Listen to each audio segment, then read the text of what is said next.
Okay, good morning students. അപ്പം നമ്മൾ ഇന്ന് പഠിക്കാൻ പോകുന്നത് സ്ട്രക്ചറൽ ഡിസൈൻ 2ൻ്റെ 4th മൊഡ്യൂളിലെ നെക്സ്റ്റ് ടോപ്പിക്കിലേക്കാണ് ഇന്ന് നമ്മൾ പഠിക്കാൻ പോകുന്നത്. അപ്പോൾ 4th മൊഡ്യൂളിൽ നമ്മൾ രണ്ട് ടോപ്പിക്കുകളാണ് ഞാൻ ആദ്യമേ പറഞ്ഞിട്ടുണ്ടായിരുന്നു. 2 ടോപ്പിക്കുകളാണ് നമുക്ക് മെയിനായിട്ടുള്ളത്. ഫസ്റ്റ് ടോപ്പിക്കാണ് ഈ കാണുന്ന കണക്ക് ഇത് ഡിസൈൻ ഓഫ് റൂഫ് സ്ട്രെസ്. അപ്പോൾ റൂഫ് സ്ട്രെസ്സിൻ്റെ അകത്ത് നമുക്ക് മെയിനായിട്ടുള്ള ലോഡുകൾ അതെങ്ങനെയാണ് കണ്ടുപിടിക്കേണ്ടത്, അതിൻ്റെ കമ്പോണൻസ്, പിന്നെ ഏതാണ്ട് calculation of wind pressure from the basic wind speed, അതിൻ്റെ കോഎഫിഷ്യൻസ്, ഇതെല്ലാം നമ്മൾ പഠിച്ചു. ഇനി നമ്മൾ പഠിക്കാൻ പോകുന്ന നെക്സ്റ്റ് ടോപ്പിക്കാണ് design of masonry wall. Design of masonry wall. Okay, അപ്പം മേസണറി വാളിനെ പറ്റിയിട്ടാണ് നമ്മൾ ഇനി പഠിക്കാൻ പോകുന്നത്. അപ്പോൾ മേസണറി വാളിൽ മെയിനായിട്ട് ഇതിൻ്റെ അകത്ത് ഡിസൈൻ പ്രോബ്ലം പല രീതിയിൽ മേസണറി വാൾ എന്ന് പറഞ്ഞാൽ എന്തായിരിക്കും? അതായത് നമ്മൾ സാധാരണ നമ്മുടെ കട്ട കെട്ടി ഉണ്ടാക്കത്തില്ലേ, അതായത് ഒരു കോൺക്രീറ്റ് ഒരു ബ്ലോക്ക് കാണും, ബ്രിക്ക് ആവാം, അല്ലെങ്കിൽ ഇത് കാണാം. അതിനെ എന്തുകൊണ്ടാണ് നമ്മൾ ജോയിൻ ചെയ്യുന്നത്? സിമെന്റിന്റെ സാൻഡിന്റെ ഒരു മിക്സ്ചർ കൊണ്ട്, അതായത് മോട്ടാർ കൊണ്ട് നമ്മൾ ജോയിൻ ചെയ്ത് സാധാരണ ചെയ്യുന്നത്. അതിന്റെ ഡിസൈനാണ് നമ്മൾ പഠിക്കാൻ പോകുന്നത്. അപ്പം നമ്മൾ സാധാരണ കണ്ടുവരുന്ന എന്താണ്, നമ്മൾ സാധാരണ ഒരു വീടൊക്കെ ഒരു നമ്മൾ കൺസ്ട്രക്ട് ചെയ്യുമ്പോഴത്തേക്ക് നമ്മൾ ചുമ്മാ ഇത്രയും തിക്നെസ്സിന് വെച്ചങ്ങ് നമ്മൾ ചെയ്തു പോവുക. പക്ഷെ അതിനും ഒരു ഡിസൈൻ ഉണ്ട്. അത് എത്ര തിക്നെസ്സിൽ കൊടുക്കണം, അത് എത്ര തിക്നെസ് വരെ അത് സേഫ് ആണ് എന്നൊക്കെ പറഞ്ഞ് കുറേ കാര്യങ്ങളുണ്ട്. നമ്മൾ ഈ ഓരോ കാര്യങ്ങളും ഡിസൈൻ ചെയ്യാനായിട്ടുള്ള മെയിൻ കാര്യം എന്ന് പറഞ്ഞാൽ, നമ്മൾ ചിലപ്പോൾ പ്രൊവൈഡ് ചെയ്യുന്ന മെറ്റീരിയൽ 2 രീതിയിലാവാം. നമ്മളിപ്പോൾ ഉപയോഗിക്കുന്ന, ഫോർ എക്സാമ്പിൾ, ഇപ്പോൾ ഒരു വോള് കൺസ്ട്രക്ട് ചെയ്യുന്നു, ഞാൻ കൺസ്ട്രക്ട് ചെയ്യുന്നു. അങ്ങനെ കൺസ്ട്രക്ട് ചെയ്യുമ്പോൾ അതിൻ്റെ തിക്നെസ് ഒന്നുകിൽ അത് ചെറുതായി പോവാം, ഇല്ലെങ്കിൽ ആ തിക്നെസ് കൂടിപ്പോവാം. ചെറുതായി പോയി കഴിഞ്ഞാൽ എന്ത് സംഭവിക്കും? അത് ഫെയിൽ ആവാൻ ചാൻസ് ഉണ്ട്. കൂടിപ്പോയി കഴിഞ്ഞാൽ എന്തായിരിക്കും പ്രശ്നം? കൂടിപ്പോയി കഴിഞ്ഞാൽ അത് ഫെയിൽ ആവത്തില്ല, പക്ഷേ നമുക്ക് അൺഎക്കണോമിക്കലായി മാറും. അതായത് ഇപ്പോൾ ഒരു 10 ലക്ഷത്തിന് തീരേണ്ട ഒരു പ്രോജക്റ്റ് ചിലപ്പോൾ കൂടുതൽ മെറ്റീരിയൽ ഉപയോഗിച്ച് എന്താ സംഭവിക്കുന്നത്? 15 ലക്ഷം 20 ലക്ഷം ആവാൻ ചാൻസ് വളരെ കൂടുതലാണ്. കാരണം മെറ്റീരിയലിന്റെ കോസ്റ്റ് എന്ന് പറയുന്നത് വളരെ കൂടുതലാണ്. കാരണം ഇപ്പം നമ്മൾ സാധാരണ ഒരു സ്ക്വയർ ഫീറ്റ് നമ്മൾ ചെയ്യണമെങ്കിൽ ഏകദേശം ഇപ്പോൾ റേറ്റ് ഉള്ളത്, പണ്ടുണ്ടായിരുന്നത് ഒരു 1500 തൊട്ട് 1800 രൂപയായിരുന്നു. ഇപ്പോൾ അത് മാറിയിട്ടൊരു 1800 തന്നെ മാറിയിട്ടുണ്ട്. 1800 തൊട്ട് 2000 ഒക്കെ വന്നിട്ടുണ്ട്. ഇത് കൂടാതെ 2000, 2500, 3000 എന്നും പോകുന്നുണ്ട് ഓരോ സ്ക്വയർ ഫീറ്റിന്.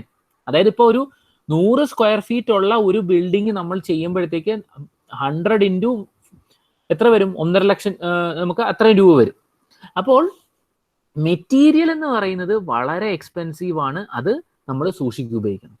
അപ്പം നമ്മളൊരു സാധാരണ ഒരു വാള് കൺസ്ട്രക്ട് ചെയ്യുമ്പോഴും അതിൻ്റെ ഡിസൈൻ നമുക്ക് അറിയാമെങ്കിൽ അത് വളരെ വ്യക്തമായിട്ട് നമുക്ക് ചെയ്യാൻ പറ്റും. അപ്പം അതാണ് മേസണറി വാൾ. ഇതിനെ പറ്റിയിട്ടുള്ള കുറച്ച് കാര്യങ്ങളാണ് നമുക്കിന്ന് പഠിക്കാനായിട്ടുള്ളത്. അപ്പം ഈ മേസണറി വാളിന് നമ്മൾ ഉപയോഗിക്കുന്ന കോഡെന്ന് പറയുന്നത് IS 1905 1987 എന്ന് പറയുന്ന കോഡാണ്. അത് ഇയർ ആണ്, അത്രേ ഉള്ളൂ. IS 1905. ഈ കോഡ് നിങ്ങൾക്ക് എക്സാമിന് കൊണ്ടുകയറാൻ പറ്റും. ഇവിടെ ഉള്ള ഒരു കാര്യം മെയിൻ ആയിട്ടുള്ളത്, ആസ് യൂഷ്വൽ കുറേ ഡെഫിനിഷൻസ് എപ്പോഴും സ്ഥിരമായിട്ട് ഇതിൻ്റെ അത് ചോദിക്കാറുണ്ട്. ആ ഡെഫിനിഷൻസ് എല്ലാം ഈ കോഡിൽ തന്നെ ഉണ്ട്. അപ്പൊ എവിടെയാണ് ഇത് ഉള്ളതെന്ന് മാത്രം ഒന്ന് ആലോചിച്ചിരുന്നാൽ മതി. ബാക്കി എല്ലാ കാര്യങ്ങളും, ഇത് കുറേ ക്വസ്റ്റ്യൻ നമുക്ക് A പാർട്ടിലും B പാർട്ടിലും C പാർട്ടിലും ചോദിക്കുന്ന പല ക്വസ്റ്റ്യൻസും നമുക്ക് ആൻസർ ചെയ്യാൻ കോഡ് കൊണ്ട് സാധിക്കും. പിന്നെ ഡിസൈൻ പിന്നെ ആകെ പഠിക്കാനുള്ളത്, നമുക്ക് അതിൻ്റെ എക്സ്ട്രാ പഠിക്കാൻ വരുന്നത് ഡിസൈൻ ചെയ്യാനായിട്ട് പഠിക്കണം. അപ്പം ഞാനിപ്പോൾ ഈ ഒരു ടോപ്പിക്കിൽ ഞാനിപ്പോൾ കോഡ് വെച്ചിട്ട് നമുക്ക് എന്തൊക്കെ കാര്യങ്ങളാണ് വേണ്ടത്, അതിൻ്റെ അകത്തുള്ള മെയിൻ കാര്യങ്ങൾ ഏതൊക്കെയാണ്, അതൊക്കെയാണ് ഇപ്പോൾ പറയാൻ ഉദ്ദേശിക്കുന്നത്. പിന്നെ ഡിസൈനും. ഇതാണ് നമ്മുടെ ഇനി നമുക്ക് ഡിസ്കസ് ചെയ്യാനായിട്ടുള്ള ടോപ്പിക്ക്, മൊഡ്യൂൾ 4ലെ topic. Okay, so masonry wall. അപ്പം മേസണറി വാൾ എന്ന് പറഞ്ഞാൽ നേരത്തെ പറഞ്ഞു എന്താണെന്നുള്ളത്. സാധാരണ നമ്മൾ കൺസ്ട്രക്ട് ചെയ്യുന്ന ഒരു വാളാണ് മേസണറി വാൾ എന്ന് പറയുന്നത്. അപ്പൊ ഇവിടെ ജസ്റ്റ് മിനിറ്റ്. ഓക്കെ, അപ്പം മേസണറി വാൾ എന്ന് പറയുന്നത് രണ്ട് ടൈപ്പ്. മേസണറി വാളിനെ നമുക്ക് പല ടൈപ്പായിട്ട് ഡിവൈഡ് ചെയ്യാം. അതായത് ഒന്നുകിൽ അതിനെ ലോഡിങ്ങിന്റെ ബേസിസിൽ ഡിവൈഡ് ചെയ്യാം, ഇല്ലെങ്കിൽ അതിന്റെ യൂസേജിന്റെ മെറ്റീരിയലിന്റെ ബേസിസിൽ ഡിവൈഡ് ചെയ്യാം. രണ്ട് രീതിയിലുള്ള കുറെ ഡിവിഷൻസ് ഉണ്ട്, നമുക്ക് പഠിക്കാനായിട്ട് രണ്ട് രീതിയിൽ ഡിവൈഡ് ചെയ്യാം. ഇനി ലോഡിങ്ങിന്റെ ബേസിസിലാണെങ്കിൽ മേസണറി വാളിനെ നമുക്ക് രണ്ടായിട്ട് ഡിവൈഡ് ചെയ്യാം.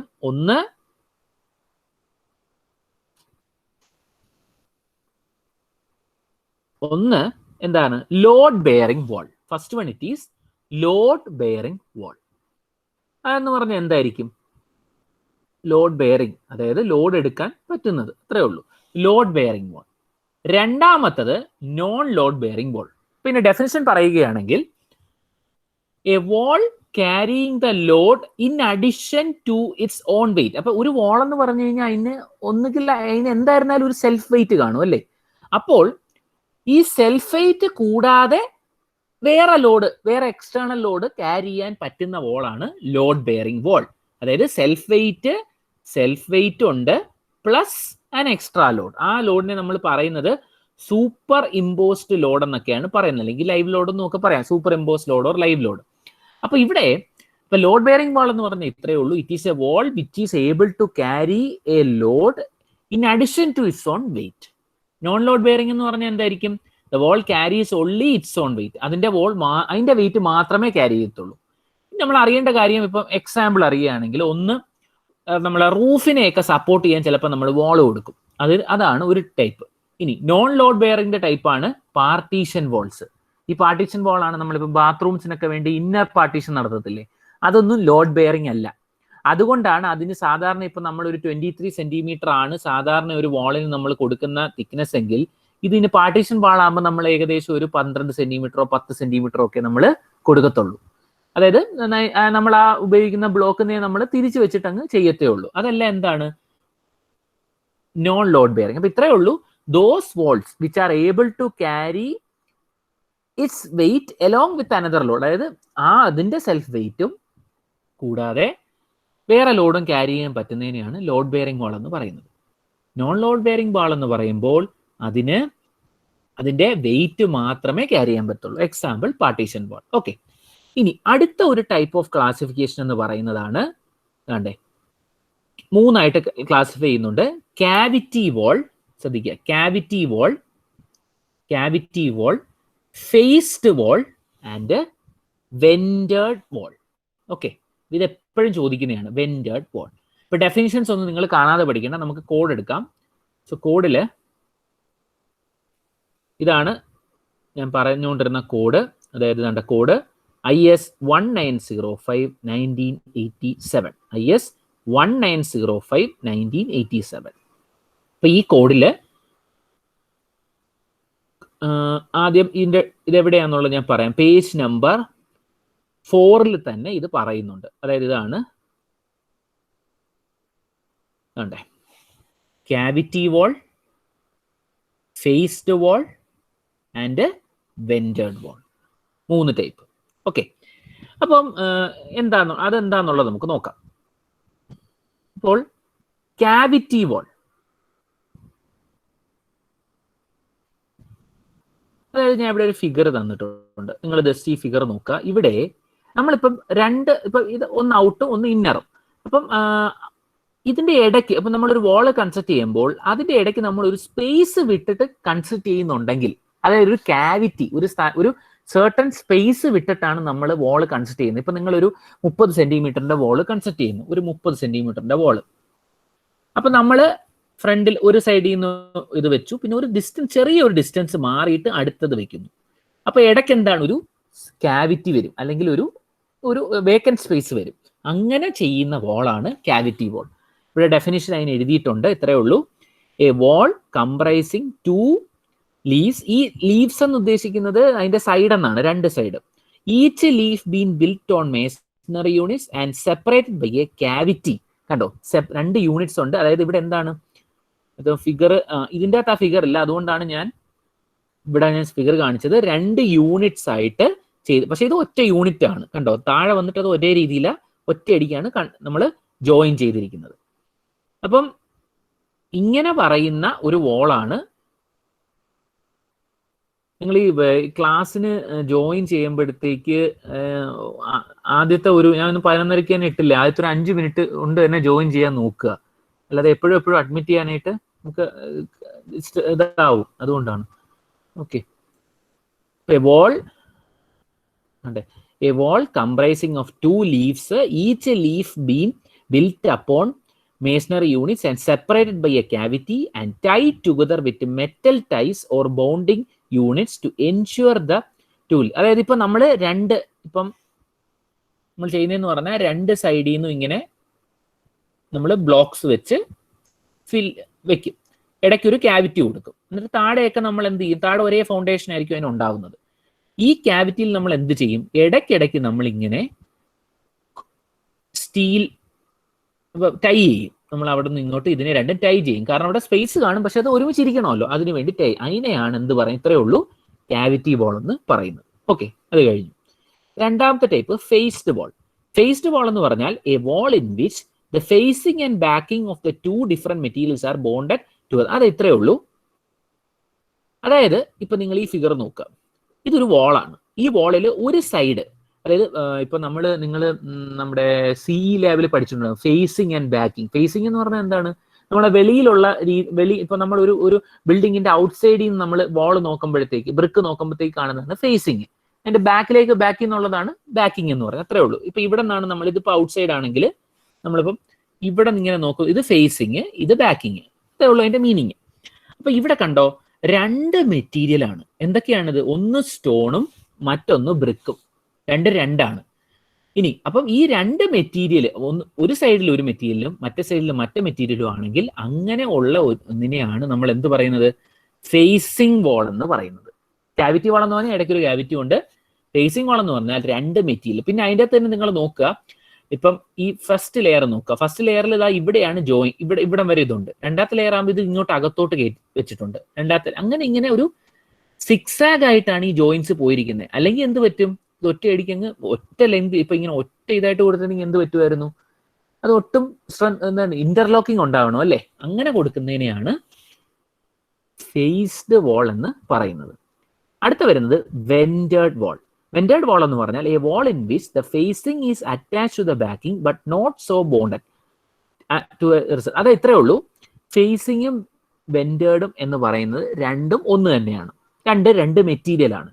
ആകെയുള്ള വ്യത്യാസം അതാണ് ശ്രദ്ധിക്കേണ്ടത്. ഇവിടെ the 2 materials are bonded together to ensure common action under load. അതായത് രണ്ടും കൂടെ നല്ല രീതിയിലായിരിക്കും ബോണ്ട് ചെയ്തിരിക്കുന്നത്. ബോണ്ട് ചെയ്യാന്ന് പറഞ്ഞാൽ ഇത്രയേ ഉള്ളൂ, രണ്ടും കൂടെ ഇന്റർലോക്ക് ചെയ്തിരിക്കുകയായിരിക്കും ചെയ്തിരിക്കുന്നത്.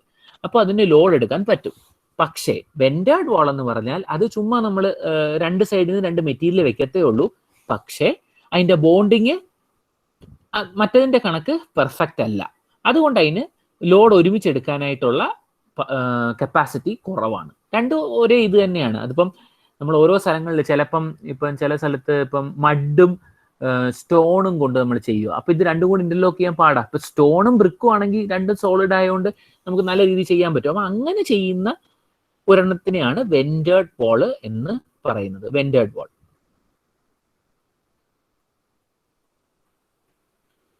അപ്പൊ ഇവിടെ നമ്മൾ പറഞ്ഞുകൊണ്ടിരുന്നത് 2 ടൈപ്പ്. ആദ്യം പറഞ്ഞത് load bearing and non load bearing. പിന്നെ പറഞ്ഞ ടൈപ്പുകളാണ് cavity wall, faced wall and vented wall. ഇനി കുറെ ചെറിയ ഡെഫിനിഷൻസ് എല്ലാം ഇതിൻ്റെ അകത്തുണ്ട്. അതെന്താന്നുള്ളത് ഞാൻ പറഞ്ഞുതരാം. അപ്പൊ ഇതിൻ്റെ അകത്ത് ഇതാണ്ടേ, നിങ്ങളെ പേജ് നമ്പർ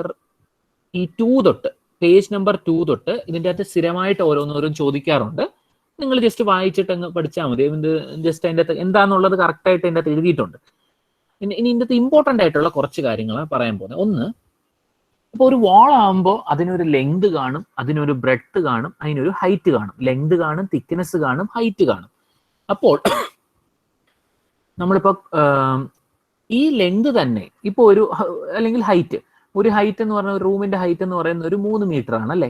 അപ്പൊ ഈ 3 മീറ്ററിലായിരിക്കും നമ്മൾ വാൾ ചെയ്യുന്നത്. അങ്ങനെ ചെയ്യുമ്പോഴത്തേക്ക് നമുക്ക് അതിൻ്റെ അകത്ത് 3 മീറ്ററും നമുക്ക് ലോഡ് എടുക്കുമെന്ന് പറയാൻ പറ്റില്ല. അതിൻ്റെ അകത്ത് കുറച്ച് മീറ്ററെ 3-ല് നമ്മൾ കുറച്ച് പോർഷൻ ലോഡ് എടുക്കാതിരിക്കും. ബാക്കി വരുന്ന പോർഷൻ അതിനെയാണ് എഫക്റ്റീവ് പോർഷൻ എന്ന് പറയുന്നത്. ആ എഫക്റ്റീവ് പോർഷൻ എന്ന് പറയുന്നതാണ് effective height. That is the height of the wall under column used for calculating the slenderness ratio എന്തെന്ന് പറയാം. അങ്ങനെ 3 ടേം ഉണ്ട്: effective height, effective length, effective thickness. Okay, ഇനി പിന്നെ ഉള്ള ഒരു കാര്യം എന്ന് പറഞ്ഞാൽ ഒരു പ്രാവശ്യം ചോദിച്ച ഇതാണ്, ഇങ്ങനെ ചോദിച്ചിട്ടുണ്ടായിരുന്നു: what is the difference between a partition wall and a panel wall? ഞാൻ പ്രീവിയസ് ഇയർ ക്വസ്റ്റ്യൻ കൂടെ വെച്ച് പറയുന്നതാണ്, partition wall and a panel wall. പിന്നെ ഷിയർ വാൾ. അങ്ങനെ ഇവിടെ 3 ടൈപ്പ് ഓഫ് വാൾ പറയുന്നുണ്ട്. അതായത് an interior non loaded bearing wall. വേണ്ട, പാർട്ടീഷൻ വാൾ എന്ന് നിങ്ങൾക്ക് അറിയാലോ, ഞാൻ നേരത്തെ പറഞ്ഞത്, ലോഡ് എടുക്കാത്തത്. പാനൽ വാൾ എന്ന് പറഞ്ഞാൽ എന്താണ്? An exterior non load bearing wall. അതായത് ഇപ്പം നമ്മൾ ഇന്റീരിയറിൽ ഇപ്പം ടോയ്ലറ്റിലൊക്കെ കൊടുക്കുന്നതാണ് പാർട്ടീഷൻ വാൾ എന്ന് പറയുന്നത്, അതിനെ സെപ്പറേറ്റ് ചെയ്യാനായിട്ട്. ഇനി ഇത് എക്സ്റ്റീരിയർ ആയിട്ട് എവിടെയെങ്കിലും ചെയ്യുകയാണെങ്കിൽ, എക്സ്റ്റീരിയർ എന്ന് പറഞ്ഞാൽ ചിലപ്പോൾ നമ്മുടെ ഇപ്പം ചില ബിൽഡിങ്സിന്റെ ഫ്രണ്ടിലൊക്കെ നമ്മൾ ക്ലാഡിംഗ് ഒക്കെ കൊടുക്കുമല്ലോ, ചില എന്തെങ്കിലും കവറിങ്സ് ഒക്കെ, അങ്ങനെയുള്ള ഇതിനെ എക്സ്റ്റീരിയർ ആയിട്ട് നോൺ ലോഡ് ബെയർ ചെയ്യുന്നതാണ് പാനൽ വാൾ എന്ന് പറയുന്നത്. പിന്നെ ഷിയർ വാൾ. ഷിയർ വാൾ എന്ന് പറഞ്ഞാൽ wall design to carry horizontal forces acting. അതായത് ഇതൊരു ഇമ്പോർട്ടൻറ്റ് വാളാണ്. ഷിയർ വാൾ എന്ന് പറഞ്ഞു കഴിഞ്ഞാൽ ഹൊറിസോണ്ടൽ ലോഡിനെ എടുക്കാൻ പറ്റും. സാധാരണ വാൾ എന്താണ്? വെർട്ടിക്കൽ ലോഡേ എടുക്കാൻ പറ്റത്തുള്ളൂ. ഹൊറിസോണ്ടൽ ലോഡിനെ എടുക്കാൻ പറ്റുന്ന ഒരു വാളിനെയാണ് ഷിയർ വാൾ എന്ന് പറയുന്നത്. ഹൊറിസോണ്ടൽ ലോഡ് എവിടെ നിന്ന് വരുന്നെന്ന് പറഞ്ഞാൽ എർത്ത് കേക്ക് ഉണ്ടല്ലോ, എർത്ത് കേക്കിൽ ഇപ്പം നമ്മൾ ഇങ്ങനെ ഒരു ബിൽഡിംഗ് ഉണ്ട്. ഓക്കെ, ഇപ്പൊ എല്ലാ ലോഡുകളും ഞാൻ വെർട്ടിക്കൽ തന്നെ ആവണമെന്നില്ല. എർത്ത് കേക്ക് എങ്ങനെയാണ് സംഭവിക്കുന്നത്? ഗ്രൗണ്ട് ഇങ്ങനെ ഹൊറിസോണ്ടൽ ആയിട്ട് അങ്ങോട്ടും ഇങ്ങോട്ടും മൂവ് ചെയ്യും. അപ്പൊ എന്ത് സംഭവിക്കുന്നു? ഇവിടെ അതിൻ്റെ അകത്തുള്ള എല്ലാ പോർഷനിലും ഇങ്ങനെ ഹൊറിസോണ്ടൽ ലോഡ് വരാം. അപ്പൊ എർത്ത് കേക്ക് ലോഡ് എന്ന് പറയുന്നതാണ് ഈ ഹൊറിസോണ്ടൽ ലോഡായിട്ട് വരുന്ന ഒരു ടൈപ്പ് എർത്ത് കേക്ക് ലോഡ്. അപ്പൊ അങ്ങനെയുള്ള ലോഡിനെ എടുക്കാൻ വേണ്ടി ഉപയോഗിക്കുന്ന വാളാണ് ഷിയർ വാൾ. ഇനി അടുത്തുള്ളത് സ്ലെൻഡർനെസ് റേഷ്യോ. ഇത് വളരെ ഇമ്പോർട്ടൻ്റ് ആണ്. Slenderness ratio of A masonry wall. Slenderness ratio എന്ന് പറഞ്ഞാൽ it is the ratio of, ഞാൻ എഴുതാം. അപ്പോൾ സ്ലെൻഡർനെസ് റേഷ്യോ ഇത് വളരെ ഇമ്പോർട്ടൻ്റ് ടേം ആണ്. നമ്മുടെ ഡിസൈൻ പ്രോബ്ലത്തിലൊക്കെ എപ്പോഴും ഉപയോഗിക്കുന്നതാണ് സ്ലെൻഡർനെസ് റേഷ്യോ. സ്ലെൻഡർനെസ് റേഷ്യോ എന്ന് പറഞ്ഞാൽ it is the ratio of effective height to effective thickness of the wall. അല്ലെങ്കിൽ it can be again written as effective length to effective thickness. ശ്രദ്ധിച്ചു നോക്കുക, ഇവിടെ ഡിനോമിനേറ്ററിൽ എപ്പോഴായിരുന്നാലും തിക്നെസ് തന്നെയായിരിക്കും വരുന്നത്. ന്യൂമറേറ്ററിൽ ചിലപ്പോൾ നമുക്ക് എഫക്റ്റീവ് ഹൈറ്റ് എടുക്കാം, ചിലപ്പോൾ എഫക്റ്റീവ് ലെങ്ത് എടുക്കാം. ഇനി എപ്പോഴാണ് എടുക്കുന്നതെന്ന് പറഞ്ഞാൽ ഏതാണോ ചെറുത്, അതായത് ഇപ്പോൾ ഒരു വാൾ എടുക്കുന്നു, ഒരു റൂം എടുത്തിട്ട് ഞാനൊരു വാൾ എടുത്തു, അതിൻ്റെ ഹൈറ്റ് 3, ലെങ്ത് എന്ന് പറയുന്ന ഒരു 4.5 വന്നിരിക്കട്ടെ, ഹൈറ്റ് 3 4.5. ഇനി ഇതിന്റെ തിക്നെസ്, തിക്നെസ് എന്ന് പറയുന്നത് ഒരു 20 സെന്റിമീറ്റർ എന്നിരിക്കട്ടെ, 20 സെന്റിമീറ്റർ തിക്നെസ്. അപ്പൊ ഈ വാളിന്റെ സ്ലെൻഡർനെസ് റേഷ്യോ എന്ന് പറഞ്ഞാൽ എന്തായിരിക്കും? ഒന്നത്തെ സ്ലെൻഡർനെസ് റേഷ്യോ എന്ന് പറഞ്ഞാൽ it is A ratio of height or length to thickness ആണ്. അപ്പം നമുക്കറിയാം തിക്നെസ് ഡിനോമിനേറ്റർ എപ്പോഴും ഇപ്പൊ 20 ആയതുകൊണ്ട് ഞാനിപ്പോൾ അതിനെ മില്ലിമീറ്റർ ആക്കുന്നു. ഓക്കെ, 200 എന്നാക്കുന്നു. ഇനി സ്ലെൻഡർനെസ് റേഷ്യോയ്ക്ക് ഇനി ഇതിൻ്റെ അകത്ത് ഏതാണോ ചെറുത്, അപ്പം ഇവിടെ ഹൈറ്റും ഉണ്ട്. ഇപ്പൊ ഹൈറ്റ് എത്രയാ? 3, മറ്റേത് 4.5. അപ്പൊ ഏതെടുക്കണം? 3 എടുക്കണം, അതായത് 3000. അപ്പൊ ഈ കിട്ടുന്നതാണ് സ്ലെൻഡർനെസ് റേഷ്യോ എന്ന് പറയുന്നത്. സ്ലെൻഡർനെസ് റേഷ്യോ നമ്മൾ SR എന്ന് ഡിനോട്ട് ചെയ്യാറുണ്ട്. ഈ കോഡിൽ ഉപയോഗിക്കുന്നതാണ് SR, സ്ലെൻഡർനെസ് റേഷ്യോ. അപ്പൊ ഇതിന്റെ സ്ലെൻഡർനെസ് റേഷ്യോ എത്ര വരും? നമുക്ക് കിട്ടുന്നത് 15 എന്നായിരിക്കും കിട്ടുന്നത്. ഓക്കെ, അപ്പോൾ ഇത്രയേ ഉള്ളൂ. സ്ലെൻഡർനെസ് റേഷ്യോ എന്ന് പറയുന്നത് എഫക്റ്റീവ് ഹൈറ്റിന്റെയോ അല്ലെങ്കിൽ എഫക്റ്റീവ് ലെങ്തിന്റെയോ അത് ഡിവൈഡഡ് ബൈ എഫക്റ്റീവ് തിക്നെസ്, അതിന്റെ റേഷ്യോ ആണ്. അവിടെ നമ്മൾ ഏതാണോ എടുക്കേണ്ടത് അതൊന്ന് ഡിസൈഡ് ചെയ്യുന്നത്, അത് ഏതാണോ വലുത് ഏതാണോ ചെറുത് അത് വേണം എടുക്കാനായിട്ട്. ഓക്കെ, അപ്പം ഇവിടെ ഞാൻ ഒരു കാര്യം നേരത്തെ പറഞ്ഞു നിർത്തി. ഇനി എഫക്റ്റീവ് ഹൈറ്റ് എന്ന് പറഞ്ഞാൽ എന്തെന്ന് പറയാം? It is the height of the wall or the column to be considered for calculating slenderness ratio. അപ്പൊ എഫക്റ്റീവ് ഹൈറ്റ് എന്ന് പറഞ്ഞാൽ ഹൈറ്റ് ഓഫ് എ വാൾ ആണ്. എന്തിനാണ്? സ്ലെൻഡർനെസ് റേഷ്യോ കണ്ടുപിടിക്കാൻ ഉപയോഗിക്കുന്ന ഹൈറ്റ് ആണ് എഫക്റ്റീവ് ഹൈറ്റ്. അതേ കണക്ക് തന്നെ എഫക്റ്റീവ് ലെങ്ത് എന്ന് പറഞ്ഞാൽ length of a wall to calculate the slenderness ratio. ഇനി തിക്നെസ് എന്ന് പറഞ്ഞാൽ thickness of the wall use to calculate the slenderness ratio. അപ്പം effective height, effective length, effective thickness എന്ന് പറഞ്ഞാൽ അതിന്റെ ഡെഫിനിഷൻ ഇത്രയേ ഉള്ളൂ.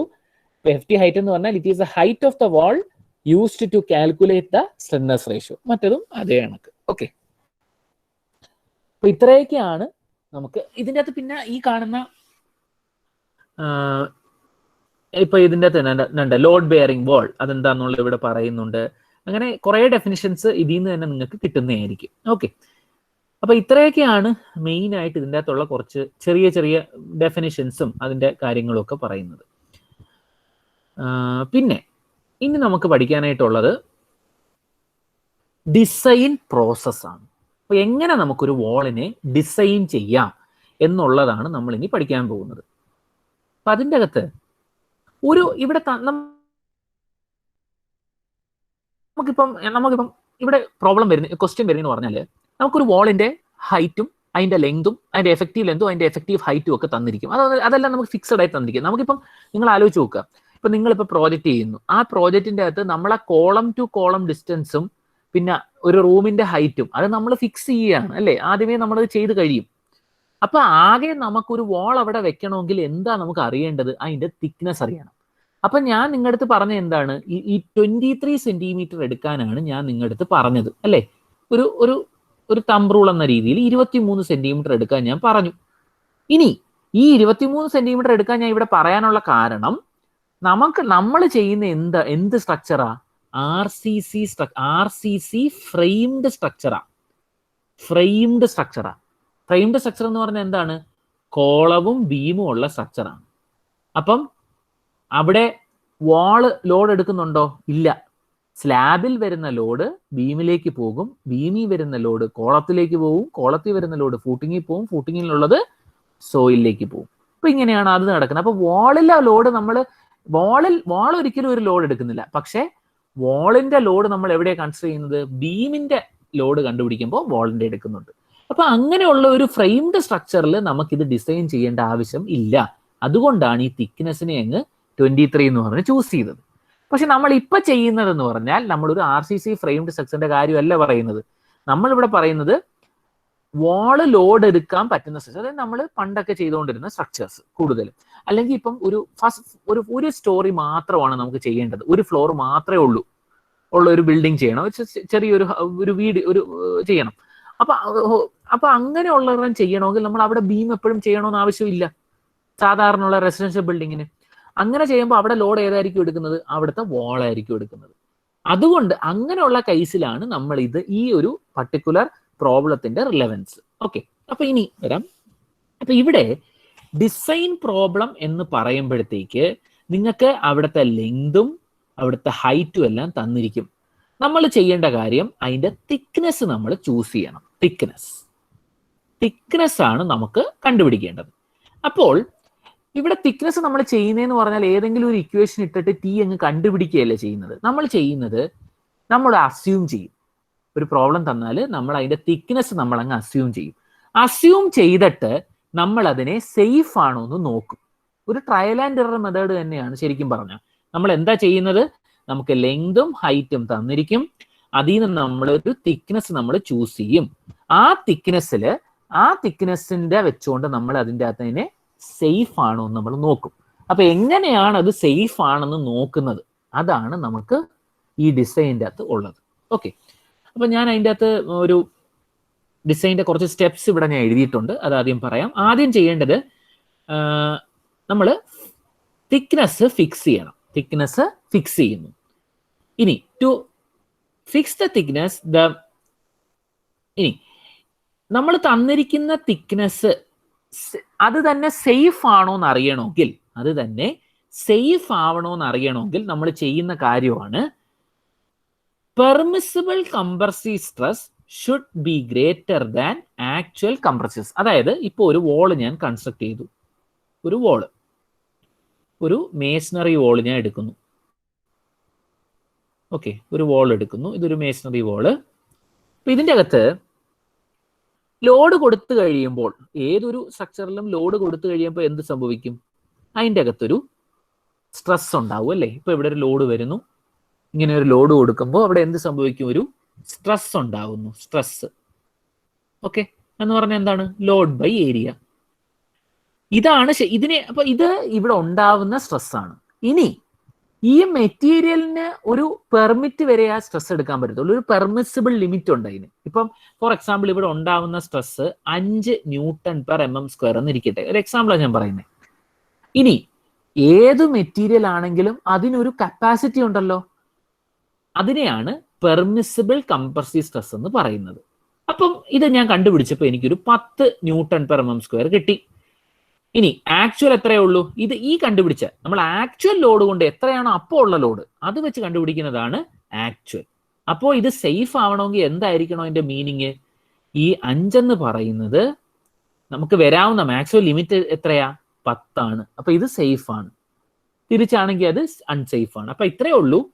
നമ്മൾ ഫിക്സ് ചെയ്യുന്ന തിക്നെസ് സേഫ് ആണോ എന്ന് അറിയാനായിട്ട് നമുക്ക് പെർമിസിബിൾ കംപ്രസീവ് സ്ട്രെസ് എന്ന് പറയുന്നത്, അതായത് ഈ 10 എന്ന് പറയുന്നത് നമ്മുടെ ആക്ച്വൽ കംപ്രസീവ് സ്ട്രെസ്സിനേക്കാൾ കൂടുതലായിരിക്കണം. അല്ലെങ്കിൽ തിരിച്ച്, അതായത് അവിടെ ഉണ്ടാവുന്ന സ്ട്രെസ് അതാണ് ആക്ച്വൽ കംപ്രസീവ് സ്ട്രെസ്. അവിടെ എത്രയാണോ മാക്സിമം പറ്റുന്നത് അതാണ് പെർമിസിബിൾ കംപ്രസീവ് സ്ട്രെസ്. അപ്പൊ ഇത് രണ്ടും ആക്ച്വൽ ഒരിക്കലും പെർമിസിബിളിനേക്കാൾ കൂടുതലാവല്ലോ. ഓക്കെ, അപ്പൊ ഒബ്വിയസ്ലി അപ്പൊ ഇനി നമുക്ക് എന്തായിരിക്കും ഇനി അറിയേണ്ടത്?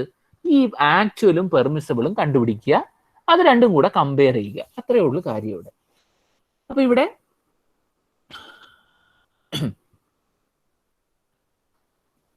ഇപ്പം നമുക്ക് ആക്ച്വൽ കംപ്രസീവ് സ്ട്രെസ് കണ്ടുപിടിക്കാനായിട്ട് വലിയ പാടൊന്നുമില്ല. തന്നിരിക്കും ഇപ്പൊ പി എന്ന് പറയുന്ന ഒരു ലോഡ് ആണെങ്കിൽ ആ ലോഡ് ഡിവൈഡ് ബൈ ഏരിയ എടുത്താൽ നമുക്ക് അന്നേരം അതിന്റെ ആക്ച്വലി കിട്ടും. പെർമിസിബിൾ കിട്ടാനായിട്ട് നമുക്ക് കുറച്ച് ഈ കോഡ് ഉപയോഗിക്കണം. ഏത് കോഡാണ്? IS 1905 part IS 1905 1987 part 1987. അപ്പൊ ഇവിടെ ഇനി നമുക്കിത് എങ്ങനെയാണെന്നുള്ളത് നോക്കാം. ഇവിടെ ക്ലോസ് 5.4 പേജ് 15. അപ്പൊ അതൊന്ന് എടുക്കാം.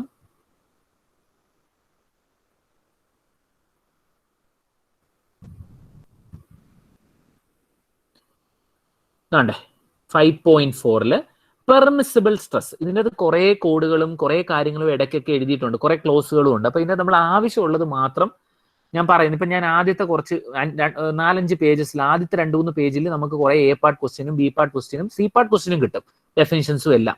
അത് കഴിഞ്ഞാൽ പിന്നെ നമ്മൾ ഉപയോഗിക്കേണ്ടത് ഈ ഭാഗമാണ്. അല്ല അതിന്റെ അപ്പം നിങ്ങൾ അതാണ് ഒരു കോഡ് എടുത്തു കഴിഞ്ഞാൽ അതിൻ്റെ അകത്ത് ഈ കോഡിൽ തന്നെ ഏകദേശം 30 പേജ് ഉണ്ട്. നമ്മൾ എപ്പോഴും പഠിക്കുമ്പോൾ ആ കോഡ് വെച്ച് തന്നെ പഠിക്കണം. അപ്പൊ നിങ്ങൾക്ക് ഇപ്പൊ സോഫ്റ്റ് കോപ്പി നിങ്ങളെ ഗ്രൂപ്പിൽ ഞാൻ മറ്റെല്ലാം ഇട്ടിട്ടുണ്ട്, ഇന്നിപ്പോ എടുത്തു കഴിയുമ്പോൾ ഇതിന്റെ ഇടും. അപ്പൊ എപ്പോഴായിരുന്നാലും ഇത് പഠിക്കുമ്പോൾ ആ കോഡിന്റെ പേജ് വെച്ചേ പഠിക്കാവും. ഓക്കെ, അപ്പൊ എക്സാം എടുക്കാറാകുമ്പോൾ നിങ്ങൾക്ക് അതിന്റെ ഒറിജിനൽ നമുക്ക് എങ്ങനെയാണോ എക്സാം അതേ കണക്ക് തരുന്നതായിരിക്കും. അപ്പം ഇത് ഇത്രയേ ഉള്ളൂ, പേജസ് നല്ല വ്യക്തമായിട്ട് അറിയണം. അപ്പം 5.4 ഇത് കിടക്കുന്നത്. അപ്പൊ അതിന്റെ എന്തു പറയുന്നേ? Permissible compressive stress in A masonry unit shall be based on the value of basic compressive stress. ഞാൻ എക്സ്പ്ലെയിൻ ചെയ്യാം. അതായത് പെർമിസിബിൾ കംപ്രസീവ് സ്ട്രെസ് എന്ന് പറയുന്നത് കുറച്ച് വാല്യൂസിനെ ഡിപ്പെൻഡ് ചെയ്തുകൊണ്ടാണ്. അത് എന്തൊക്കെ വാല്യൂസ് എന്നാണ് പറയുന്നത്? അതായത് ഒന്ന് ബേസിക് കംപ്രസീവ് സ്ട്രെസ്, അതിനെ ഡിനോട്ട് ചെയ്യുന്നത് FB എന്നാണ്, ഈ കാണാം FB. And multiplying this value by 3 factors. അതായത് ഞാൻ പറഞ്ഞുതരാം. അതായത് ഇതാണ് കാര്യം. അതായത് പെർമിസിബിൾ കംപ്രസീവ് സ്ട്രെസ് എന്ന് പറയുന്നത്, പെർമിസിബിൾ കംപ്രസീവ് സ്ട്രെസ് എന്ന് പറഞ്ഞാൽ FC എന്നാണ് ഡിനോട്ട് ചെയ്യുന്നത്. FC എന്ന് പറഞ്ഞാൽ ബേസിക് കംപ്രസീവ് സ്ട്രെസ്. ഇതുണ്ട് FB. ഇതൊക്കെ എങ്ങനെ കണ്ടുപിടിക്കും നമ്മൾ പഠിക്കും. ഇതാണ് ബേസിക്, B ആയതുകൊണ്ട് FB ബേസിക്. അതിനെ 3 എണ്ണമായിട്ട് ഡിവൈഡ് ചെയ്യണം, 3 ഫാക്ടേഴ്സ് ആയിട്ട്. ഇനി എന്തൊക്കെയാണ് ആ ഫാക്ടേഴ്സ് എന്ന് നോക്കാം. ഫസ്റ്റ് വൺ KA എന്ന് പറഞ്ഞാൽ area reduction factor. Second one KS, that is stress reduction factor. KP എന്ന് പറഞ്ഞാൽ ഷേപ്പ് മോഡിഫിക്കേഷൻ ഫാക്ടർ. അതായത് ഇപ്പൊ നമ്മൾ എന്ത് ചെയ്യും? FC നമുക്ക് കണ്ടുപിടിക്കണമെങ്കിൽ FB into KA into KB into KS into KP. Okay, ഇതെല്ലാം നിങ്ങൾ കാണാതെ പഠിക്കേണ്ട. ഇവിടെ നമ്മുടെ ഈ ക്ലോസിൽ തന്നെ എല്ലാം പറയുന്നുണ്ട്. താണ്ടെ basic compressive stress into multiplying by this into equation ആയിട്ട് എഴുതിയിട്ടില്ലെന്നേ ഉള്ളൂ, വേർഡിങ്സിൽ പറയുന്നുണ്ട്. That is stress reduction factor, area reduction factor, shape modification factor. അപ്പൊ ഇവിടെ നിന്നും അപ്പം ഈ 3 കാര്യങ്ങളും കൊണ്ട് നമ്മൾ FB ആയിട്ട് ചെയ്യുമ്പോഴത്തേക്ക് നമുക്ക് ഇത് കിട്ടും. ഏത് കിട്ടും? പെർമിസബിൾ കംപ്രസീവ്, ആ വാളിൽ വരാവുന്ന മാക്സിമം കംപ്രസീവ് നമുക്ക് കിട്ടുന്നതായിരിക്കും. അപ്പൊ ഇവിടെ ഒരു കാര്യം നിങ്ങൾ എപ്പോഴും ആലോചിക്കുന്നത്, ഇവിടെ നിങ്ങൾക്ക് ഈ ഓരോ ഫാക്ടേഴ്സിനെയും പറ്റിയും ഇവിടെ തന്നെ പറയുന്നുണ്ട്. അപ്പൊ ഇതിനെ പറ്റി ചിലപ്പോൾ നിങ്ങളുടെ അടുത്ത് what are the different factors used to calculate the permissible stress എന്നൊക്കെ പറഞ്ഞ് ചോദിക്കാം ക്വസ്റ്റിൻ്റെ അകത്ത്. അങ്ങനെ ചോദിക്കുന്നുണ്ടെങ്കിൽ ഇവിടെ നിന്ന് തന്നെ, ഇതൊന്നും കാണാതെ പഠിക്കേണ്ട, ഇവിടെ തന്നെ എഴുതിയിട്ടുണ്ട് ദാ സ്ട്രെസ് റിഡക്ഷൻ ഫാക്ടർ. ഇവിടെ നിന്ന് തന്നെ ഈ വേർഡിങ്സ് കംപ്ലീറ്റ് ആയിട്ട് അങ്ങ് എഴുതിയാൽ മതി. എന്താണെന്നുള്ളത് നമ്മളിപ്പം ഒരു ക്വസ്റ്റ്യൻ ചെയ്യുമ്പോഴത്തേക്ക് മനസ്സിലാവും. അപ്പോൾ നമുക്ക് ഇതിൽ നിന്ന് നമുക്ക് എന്ത് കിട്ടും? FC കിട്ടും. ഇതിനെ നമ്മൾ എന്തായിട്ട് കമ്പയർ ചെയ്യണം? ലോഡും നേരത്തെ കണ്ടുപിടിച്ച ഒറിജിനൽ ലോഡുമായിട്ട് കമ്പയർ ചെയ്യുമ്പോൾ നമുക്ക് ഇതിന്റെ ആൻസർ കിട്ടും. ഓക്കെ, പിന്നെ നമുക്ക് ഇന്നത്തെ ഒരു പ്രോബ്ലം ചെയ്യാം. ഇപ്പൊ ഞാൻ പ്രോബ്ലത്തിൽ ഇപ്പൊ ഇതിൻ്റെ അകത്ത് കറക്റ്റ് ആയിട്ട് എല്ലാ സ്റ്റെപ്സും, ഒരു 8 സ്റ്റെപ്പാണ് നമ്മൾ ഉപയോഗിക്കുന്നത്. അപ്പൊ ഞാൻ കറക്റ്റ് ആയിട്ട് അപ്പൊ ആ 8 സ്റ്റെപ്പും നമ്മൾ ഫോളോ ചെയ്താൽ നമ്മൾ ഫൈനൽ ആൻസറിലേക്ക് വരുന്നതായിരിക്കും. അപ്പൊ എന്താന്നുള്ളത് നോക്കാം. അപ്പോൾ ഇവിടെ 2 ടൈപ്പ് ഓഫ് പ്രോബ്ലംസ് ആണ് വരുന്നത്, ക്വസ്റ്റ്യൻസ്. ഒരു ടൈപ്പ് എന്ന് പറഞ്ഞാൽ നമുക്കൊരു വോൾ തരും, ആ വോളിന്റെ കറക്റ്റ് സെന്ററിൽ കൂടെ തന്നെയായിരിക്കും ലോഡ് പോകുന്നത്. അതൊരു ടൈപ്പ്. രണ്ടാമത്തെ ടൈപ്പ് എന്ന് പറഞ്ഞാൽ ആ ലോഡിന്റെ സെന്റർ, അതിന്റെ ആക്സിസിൽ നിന്ന് മാറി ഒരു ഡിസ്റ്റൻസ് മാറിയിട്ടായിരിക്കും ലോഡ് പോകുന്നത്. അങ്ങനെയുള്ള ആ ലോഡിന് എന്തു പറയുന്നത്? എക്സെൻട്രിസിറ്റി ഉണ്ടാവും. ലോഡിനൊരു നമ്മൾ ആക്സിസിൽ നിന്ന് കുറച്ച് മാറിയിട്ട് വരുമ്പോൾ ഒരു ചെറിയൊരു ചേഞ്ച് ഉണ്ടല്ലോ, അങ്ങനെ വരുന്നതാണ് എക്സെൻട്രിക് ലോഡിംഗ് എന്ന് പറയുന്നത്. അപ്പം 2 ഉള്ളൂ, നമുക്ക് 2 ടൈപ്പ് ഓഫ് ലോഡിംഗ് വരും. ആ 2 ടൈപ്പ് ഓഫ് ലോഡിങ്ങിനും ചെറിയ ചെറിയ ചേഞ്ചസ് ഉണ്ട് ചെയ്യാനായിട്ട്. ബേസിക് സ്റ്റെപ്സ് ഒക്കെ ഒന്ന് തന്നെ, പക്ഷെ ചെറിയ ചേഞ്ചസ് ഉണ്ട്. അപ്പൊ ഇത്രേ ഉള്ളൂ. ഒന്ന് സിമെട്രിക് ലോഡിംഗ് ഉണ്ടാവാം, ഇല്ലെങ്കിൽ എക്സെൻട്രിക് ലോഡിംഗ് ഉണ്ടാവാം. ഈ 2 വരുമ്പോൾ എങ്ങനെ നമുക്ക് ഇതിനെ ഡിസൈൻ ചെയ്യാം എന്നുള്ളതാണ് ക്വസ്റ്റ്യൻ. ഓക്കെ, അപ്പൊ ഇവിടെ നമുക്ക് നോക്കാം. A masonry wall carry a axial load of 9.8 kilonewton and is of 3.5 meter effective length. Effective length തന്നിട്ടുണ്ട്. എത്രയാണ്? 3.5. It is not braced on cross walls. ഇതിന്റെ മീനിങ് എന്ന് പറഞ്ഞാൽ ഇപ്പൊ നമ്മൾ ഇങ്ങനെ ഒരു വോൾ ചെയ്യുന്നു, ഒരു വോൾ ചെയ്യുന്നു. ചിലപ്പോൾ ആ വോളിലേക്ക് നമുക്ക് ഇങ്ങനെ വേറൊരു വോൾ വന്ന് ഇന്റർസെക്ട് ചെയ്യാം. ഓക്കെ, ഇങ്ങനെ ഇന്റർസെക്ട് ചെയ്യാം അല്ലേ? എപ്പോഴും ചിലപ്പോൾ അങ്ങനെ വരാമല്ലോ. അങ്ങനെ ഒരു വാളും അല്ല, അങ്ങനെ ഒരു ഇന്റർസെക്ഷനും ഇല്ല എന്നാണ് ഇതിന്റെ മീനിങ്. ഇനി ഇത് എടുത്ത് പറയാനായിട്ടുള്ള കാരണം, ഇപ്പൊ ഇവര് പറയുന്നത് ഇതിന്റെ ലെങ്ത് എന്ന് പറയുന്നത് എത്രയാ? 3.5 ആണ്. അപ്പൊ ഈ 3.5ന്റെ ഇടയ്ക്ക് നിന്ന് വേറൊരു വാൾ വന്ന് ചെയ്ത് ഇന്റർസെക്ട് ചെയ്ത എന്തായിരിക്കും അതിന്റെ മീനിങ്? ഇപ്പൊ നമ്മൾ ഒരെണ്ണം ഒരു സൈഡിലേക്ക് വെച്ചു, ഇപ്പുറത്തെ സൈഡിൽ നിന്ന് വേറെ ഒന്നും കൂടെ വന്നാൽ എന്ത് ചെയ്യും? അത് കുറച്ചുകൂടെ ഫിക്സ് ആവും അല്ലേ? അപ്പൊ അങ്ങനെ ഒന്നും ഇല്ല എന്ന് പറയാനാണ് ഇത് ചെയ്യുന്നത്. ഇപ്പം അങ്ങനെ ഒരു വാൾ വരുന്നുണ്ടെങ്കിൽ നമുക്ക് വേറെ കുറച്ച് കാര്യങ്ങളും കൂടെ എടുക്കേണ്ടി വരും. കാരണം ഈ ലെങ്ത്, ഈ 3.5 മീറ്റർ എഫക്റ്റീവ് ലെങ്ത് എന്നുള്ളത് മാറും. അതുകൊണ്ടാണ് ഇപ്പം അങ്ങനെയുള്ള പ്രോബ്ലം ഒന്നും നിങ്ങൾക്ക് ചോദിക്കാറില്ല കോംപ്ലിക്കേറ്റഡ് ആയിട്ട്. ഇപ്പൊ ഇത്രയേ ഉള്ളൂ, മീനിങ് ഇത്രയേ ഉള്ളൂ. ഒരു വാൾ ഉണ്ട്, ആ വാളിൽ വേറെ വാളൊന്നും വന്ന് അതിനെ ഇന്റർസെക്ട് ചെയ്യുന്നില്ല, ഒറ്റ വാളാണ്. ഇനി എഫക്റ്റീവ് ഹൈറ്റ് 2.4. അപ്പൊ എന്തായി? ലെങ്തുമായി ഹൈറ്റുമായി. അപ്പൊ ഇതാണ് നമ്മുടെ വാള്. അതിന്റെ എഫക്റ്റീവ് ഹൈറ്റ് എന്ന് പറയുന്നത് 2.4 മീറ്റർ. എഫക്റ്റീവ് ലെങ്ത് എന്ന് പറയുന്നത് 3.5 മീറ്റർ. ഓക്കെ, ലെങ്തായി ഹൈറ്റായി. അപ്പൊ നമുക്ക് ഡിസൈൻ ചെയ്യണം. അപ്പൊ ഡിസൈൻ ചെയ്യണമെങ്കിൽ ആദ്യം നമ്മൾ എന്താ ചെയ്യേണ്ടത്? തിക്നെസ്സിനെ അസ്യൂം ചെയ്യണം. Step 1, we have to assume the thickness. അപ്പൊ ഇവിടെ നമുക്കിപ്പം ഒരു കാര്യവും പറഞ്ഞിട്ടില്ല. ചിലപ്പം ചില പ്രോബ്ലത്തിന്റെ അകത്ത് തിക്നെസ് അങ്ങ് തന്നിരിക്കും, എന്നിട്ട് അവർ പറയും ചെക്ക് ഫോർ തിക്നെസ് എന്ന് പറയാം. അങ്ങനെയും ക്വസ്റ്റ്യൻ ചോദിക്കാം. ഇവിടെ ഇപ്പം തിക്നെസ് ഒന്നും തന്നിട്ടില്ല. അപ്പൊ ഞാൻ അസ്യൂം ചെയ്യുകയാണ്. Let us assume a thickness of 200 mm. അപ്പൊ ഈ വാളിന്റെ തിക്നെസ് ഞാൻ അസ്യൂം ചെയ്യുന്നു 200 mm. അതായത് എത്രയാണ്? 20 സെന്റിമീറ്റർ. ഞാൻ ഇപ്പൊ 20 സെന്റിമീറ്ററിന് അസ്യൂം ചെയ്തു. That is A step number 1. Step number 2, ഇനി നമുക്ക് എന്താണ് വേണ്ടത്? പെർമിസബിൾ കംപ്രസീവ് സ്ട്രെസ് കണ്ടുപിടിക്കും. ഇതിൻ്റെ അകത്ത് വരാവുന്ന കംപ്രസീവ് സ്ട്രെസ് ആദ്യം കണ്ടുപിടിക്കണം. അതാണ് FC. അപ്പൊ അതിനായിട്ട് ആദ്യം വേണ്ടത് ബേസിക് കംപ്രസീവ് സ്ട്രെസ് കണ്ടുപിടിക്കണം. അപ്പൊ ഇതിന് മുന്നേ നിങ്ങളൊന്ന് ഓർത്തിരിക്കേണ്ടത് FC ആണ് നമ്മൾ കണ്ടുപിടിക്കാൻ പോകുന്നത്.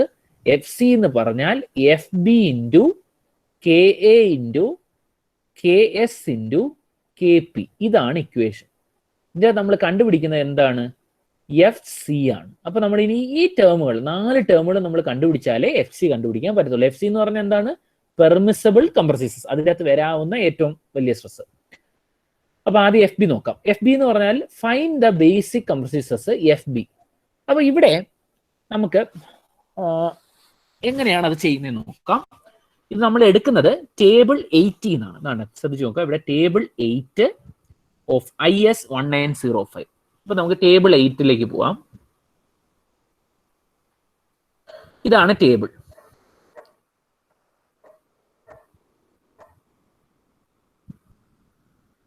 സോ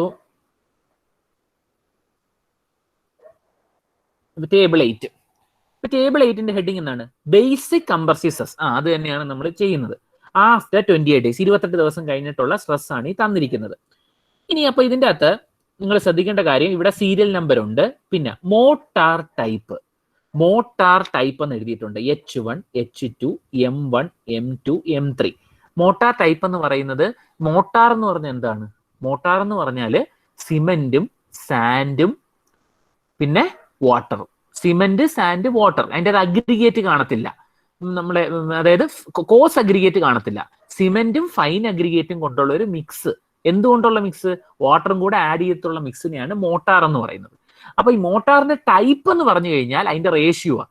ഇപ്പൊ നമ്മൾ ചിലപ്പോൾ 1:6, 1:5, അതായത് ഒരു സിമെന്റും 6 സാൻഡും അങ്ങനെയൊക്കെ പറഞ്ഞാണ് നമ്മൾ ഇതിനെ മിക്സ് ചെയ്യുന്നത്. അതിനെയാണ് ഈ മോട്ടാർ ടൈപ്പ് എന്ന് പറയുന്നത്. ഓക്കെ, ഇനി ഇവിടെ എഴുതിയിരുന്ന basic compressive stress in newton per metre corresponding to mortar units of height to width ratio not exceeding 0.75 and crushing strength in Newton per millimeter square is not less than ഇത്ര.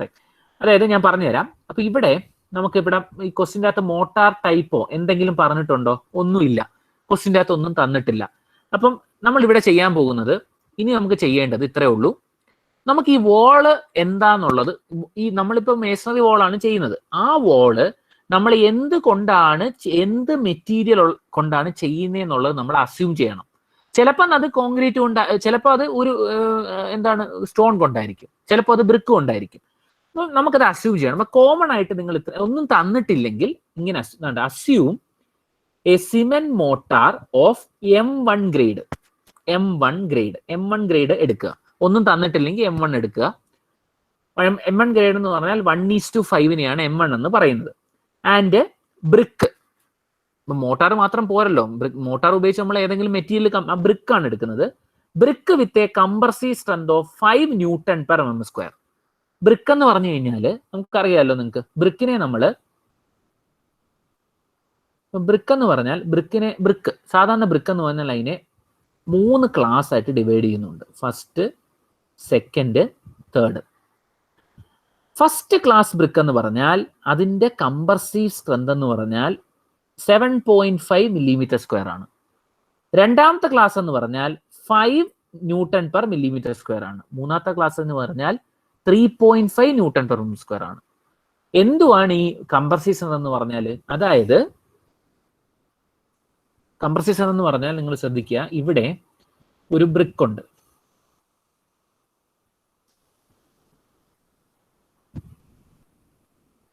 ഒരു brick, okay, ഇതൊരു ബ്രിക്കാണ്.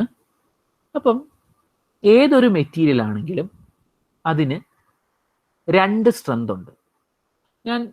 ഞാൻ ആദ്യം പറഞ്ഞു, ലോഡിനെ പറ്റി ആദ്യമേ പറഞ്ഞു. ലോഡ് എന്ന് പറയുന്നത് നമുക്ക് 2 എണ്ണം ഉണ്ട്. ഒന്നുകിൽ ടെൻഷൻ ആവാം. ഞാൻ പറയുന്ന UDL UVL എന്ന കൺസെപ്റ്റിലല്ല, പല ക്ലാസിഫിക്കേഷനും ഉണ്ടല്ലോ. ഇന്നിപ്പോൾ നമ്മൾ വോളിനെ പല രീതിയിലുണ്ടല്ലോ, അങ്ങനെ പറയുന്നതാണ്. ടെൻഷൻ ലോഡ് ആവാം, ഇല്ലെങ്കിൽ കംപ്രഷൻ ലോഡ് ആവാം. ടെൻഷൻ ആവാം, ഇല്ലെങ്കിൽ കംപ്രഷൻ ലോഡ് ആവാം. 2 രീതിയിൽ. അപ്പോൾ ഇവിടെ ഇനി നമുക്ക് അപ്പം ഏതൊരു മെറ്റീരിയൽ എടുത്താലും അതിന് ടെൻസൈൽ സ്ട്രെങ്തും കാണും, കംപ്രസീവ് സ്ട്രെങ്തും കാണും, 2 സ്ട്രെങ്തും കാണും. അപ്പം ഈ മെറ്റീരിയൽ എന്ന് പറയുന്നത് നമുക്ക് 2 ടൈപ്പ് ഉണ്ട്. ഓക്കെ, മെറ്റീരിയൽ, ഏതൊരു മെറ്റീരിയൽ ആയാലും നമുക്ക് രണ്ട് ടൈപ്പ് ഉണ്ട് മെറ്റീരിയലിന്. ഒന്നുകിൽ അത് ഡക്റ്റൈൽ ആവാം, ഇല്ലെങ്കിൽ അത് ബ്രിട്ടിൽ ആവാം. ഡക്റ്റൈൽ എന്ന് പറഞ്ഞാൽ പെട്ടെന്ന് നമ്മളിപ്പോൾ ലോഡ് കൊടുത്താൽ പെട്ടെന്ന് അതങ്ങ് ബ്രേക്ക് ആവത്തില്ല, അതാണ് ഡക്റ്റൈൽ. എക്സാമ്പിൾ നമ്മൾ ഉപയോഗിക്കുന്ന സ്റ്റീൽ ഉണ്ടല്ലോ, അത് ഡക്റ്റൈലാണ്. നമ്മൾ എത്ര വളച്ചാലും അത് പെട്ടെന്നൊന്നും അത് ബ്രേക്ക് ആവത്തില്ല. ബ്രിട്ടിൽ എന്ന് പറഞ്ഞാൽ നമ്മൾ ഒത്തിരി ലോഡ് കൊടുത്ത് വന്നിട്ട് പെട്ടെന്ന് അതങ്ങ് ഒറ്റയടിക്ക് അതങ്ങ് ബ്രേക്ക് ആയി പോകും, അല്ലെങ്കിൽ ഫെയിൽ ആയി പോകും. എക്സാമ്പിൾ ഒരെണ്ണം ഗ്ലാസ്. നിങ്ങൾ ഗ്ലാസ് ആലോചിച്ച് നോക്കിയാൽ ഗ്ലാസ്സിൽ ലോഡ് കൊടുത്താൽ അത് ബ്രേക്ക് ഇങ്ങനെ റിഫ്ലക്ട് ചെയ്യോ? ഇല്ല, പെട്ടെന്ന് തന്നെ അതങ്ങ് ബ്രേക്ക് ആവും. പിന്നെ നമ്മൾ ഉപയോഗിക്കുന്ന നമ്മുടെ കോൺക്രീറ്റ് അങ്ങനെ അതിനൊരു എക്സാമ്പിൾ ആണ്. പിന്നെ ബ്രിക്ക്. ഓക്കെ, അപ്പോൾ നമുക്ക് അപ്പൊ ഞാൻ നേരത്തെ പറഞ്ഞ ലോഡ് എന്ന് പറയുന്നത് രണ്ടെണ്ണം ഉണ്ട്, ടെൻഷനും ഉണ്ട്, കംപ്രഷനും ഉണ്ട്. അപ്പോൾ ഡക്റ്റൈൽ മെറ്റീരിയലിന് ഉള്ളത് ഏറ്റവും കൂടുതലുള്ള സ്ട്രെങ്ത് എന്ന്, ഇതിന്റെ ഇമ്പോർട്ടൻറ്റ് സ്ട്രെങ്ത് എന്ന് പറയുന്നത് ടെൻഷനാണ്. ഇതിന്റെ ടെൻഷൻ. ബ്രിട്ടിൽ മെറ്റീരിയലിന്റെ സ്ട്രെങ്ത് എന്ന് പറയുന്നത് കംപ്രഷനാണ്.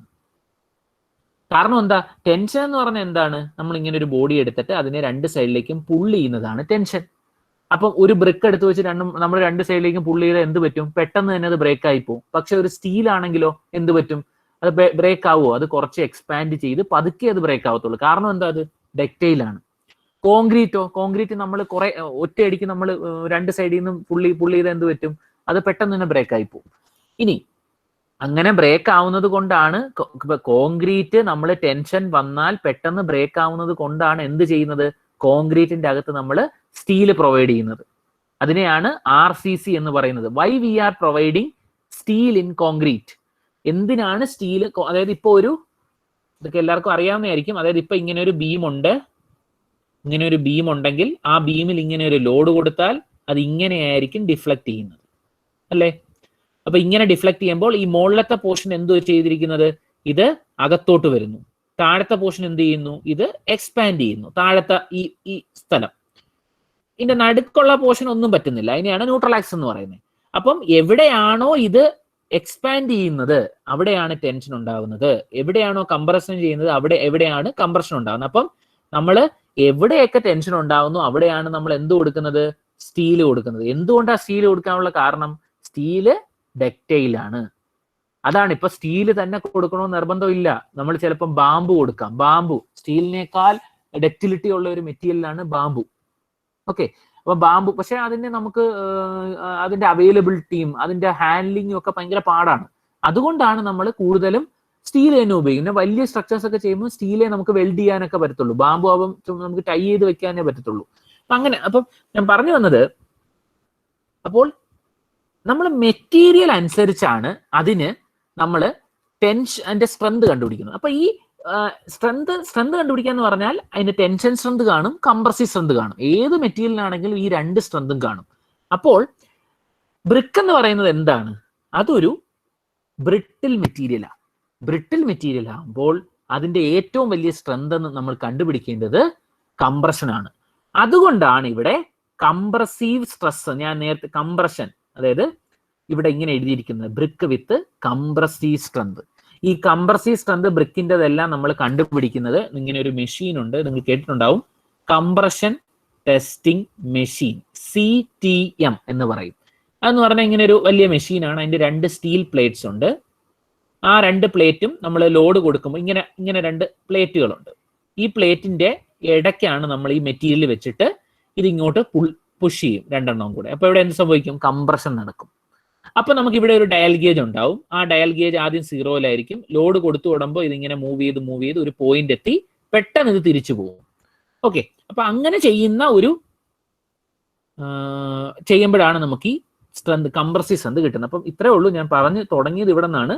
ബ്രിക്കിന് എന്തുകൊണ്ടാണ് ഇവിടെ കംപ്രസീവ് സ്ട്രെങ്ത് എന്ന് എഴുതാൻ കാരണം? അതൊരു ബ്രിട്ടിൽ മെറ്റീരിയലാണ്. അതുകൊണ്ട് അപ്പൊ നമ്മൾ ഇതെല്ലാം അസ്യൂം ചെയ്യുന്നതാണ്.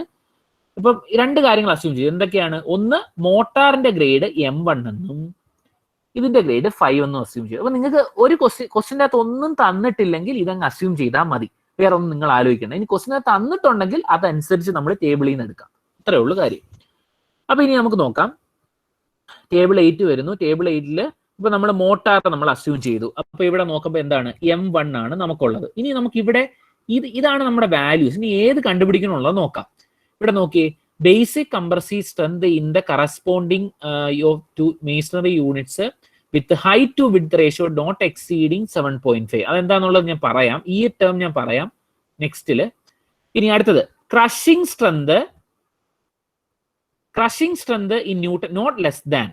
ഇത് അപ്പൊ ഈ തന്നിരിക്കുന്നത് ഈ വാല്യൂസ് ആണ് ക്രഷിംഗ് സ്ട്രെങ്ത്. അപ്പൊ നമ്മൾ എന്തൊക്കെ അസ്യൂം ചെയ്തു? M1 അസ്യൂം ചെയ്തു. നമ്മൾ അസ്യൂം ചെയ്ത ക്രഷിംഗ് സ്ട്രെങ്ത് എത്രയാണ്? 5 ആണ്. അപ്പൊ ഏതായിരിക്കും നമുക്ക് കിട്ടുന്ന വാല്യൂ? ഇവിടെ ഇത് നോക്കുന്നു, ഇവിടെ നിന്ന് ഇത് നോക്കുന്നു. അപ്പൊ നമുക്ക് കിട്ടുന്ന FBയുടെ വാല്യൂ എന്ന് പറയുന്നത് 0.5 ആണ്. Okay, that is 0.5. ഇനി ഒരു കാര്യം നിങ്ങൾ ഇവിടെ ശ്രദ്ധിക്കേണ്ടത്, ഇവിടെ ഒരു ഇമ്പോർട്ടന്റ് പോയിന്റ് ഉണ്ട്. കണ്ടേ, note 1, this table is valued for slenderness ratio up to 6 and loading with 0 eccentricity. ഇത് വളരെ ഇമ്പോർട്ടൻ്റ് ആണ്. അത് കാരണം ഈ ക്വസ്റ്റ്യൻ്റെ അകത്ത് എക്സെൻട്രിസിറ്റി ഉണ്ടെന്നൊന്നും പറഞ്ഞിട്ടില്ല. അങ്ങനെ പറഞ്ഞിട്ടില്ലെങ്കിൽ മാത്രമേ നമുക്ക് ഈ വാല്യൂ എടുക്കാൻ പറ്റത്തുള്ളൂ. എന്തെങ്കിലും എക്സെൻട്രിസിറ്റി ഉണ്ടെന്ന് പറഞ്ഞാൽ നമ്മൾ ഈ വാല്യൂ നമുക്ക് മാറ്റിയെടുക്കാൻ ഇവിടെ ഒരു ക്ലോസ് ഉണ്ട്. ഞാൻ അടുത്ത പ്രോബ്ലം അതായിരിക്കും ചെയ്യുന്നത്. അപ്പം നിങ്ങൾ ശ്രദ്ധിക്കേണ്ട കാര്യം ഇത്രയേ ഉള്ളൂ. എക്സെൻട്രിസിറ്റി ഒന്നും തന്നിട്ടില്ലെങ്കിൽ നമ്മൾ ഇതെല്ലാം അസ്യൂം ചെയ്തിട്ട് നേരെ നമുക്ക് ഇതങ്ങ് എടുക്കാം. അപ്പൊ 0.5 എടുത്തു. അപ്പൊ എവിടെ എത്തി? നമ്മൾ ആദ്യത്തെ FB നമ്മൾ കണ്ടുപിടിച്ചു. ഓക്കെ, ഇനി അടുത്ത് എന്തോ നമുക്ക് K കണ്ടുപിടിക്കണം. Area reduction factor. അപ്പൊ വീണ്ടും ഏരിയ റിഡക്ഷൻ ഫാക്ടറിനെ പറ്റി പറയുന്നത് ഇവിടെയാണ്, ഇവിടെ തന്നെ ഉണ്ട്. 5.4 ആണ് നമ്മൾ. അപ്പൊ ഏരിയ റിഡക്ഷൻ ഫാക്ടർ ഇത് എടുക്കുന്നു. This factor is taken into consideration smallness of the section of the area and is applicable when എന്നു പറഞ്ഞാല് ഈ ഫാക്ടർ ആപ്ലിക്കബിൾ ആവുന്നത് when the area is less than 0.2 metre square. അതായത് നമ്മൾ ഇപ്പൊ ഒരു വാൾ ചൂസ് ചെയ്തല്ലോ, ആ വാളിന്റെ ഏരിയ 0.2 മീറ്റർ സ്ക്വയറിനേക്കാൾ കുറവാവുകയാണെങ്കിൽ ഈ ഫാക്ടർ ഉപയോഗിക്കാം. കുറവാണെങ്കിൽ അപ്പൊ നമുക്ക് എന്ത് ചെയ്യണം? ആദ്യം ഇത് കുറവാണോ നോക്കണം. അപ്പൊ area of the wall is equal to length into thickness. Area എന്ന് പറഞ്ഞാൽ ലെങ്ത് ഇൻറ്റു തിക്നെസ് ആണ് എടുക്കുന്നത്. കണ്ടോ, ദാറ്റ് ഈസ് 3.5 ഇൻറ്റു. ഇവിടെ ഒരു കാര്യം നിങ്ങൾ ശ്രദ്ധിക്കേണ്ടത്, എല്ലാവർക്കും തെറ്റിപ്പോകുന്നു ചിലപ്പോൾ. ഇവിടെ ഹൈറ്റ് ഇതെന്ന് പറഞ്ഞാൽ ഈ ഏരിയ നമ്മൾ ഇങ്ങനെ എടുത്താൽ, പക്ഷെ നമുക്ക് ഇവിടെ എടുക്കേണ്ട ഏരിയ എന്താണ്? ഇപ്പൊ ഇങ്ങനെ ഒരു വാൾ ഉണ്ടെങ്കിൽ ഇതായിരിക്കും അതിന്റെ തിക്നെസ്. അപ്പൊ ഈ തിക്നെസ് ഇൻക്ലൂഡ് ചെയ്യുന്ന ഏരിയ ആണ് ഈ ഏരിയ. അതായത് ലെങ്ത് ഇൻറ്റു, അതായത് ഈ ഏരിയ ആണ് നമ്മൾ എടുക്കുന്നത്. കാരണം എന്താ ഈ ഏരിയ എടുക്കാനായിട്ട്? ലോഡ് എവിടെയാ വരുന്നത്? ഇവിടെയാ വരുന്നത്. ലോഡ് എന്ന് പറഞ്ഞാൽ എപ്പോഴും എങ്ങനെയാ സ്ട്രെസ് കണ്ടുപിടിക്കുന്നത്? എങ്ങനെയാ നമ്മൾ എപ്പോഴും?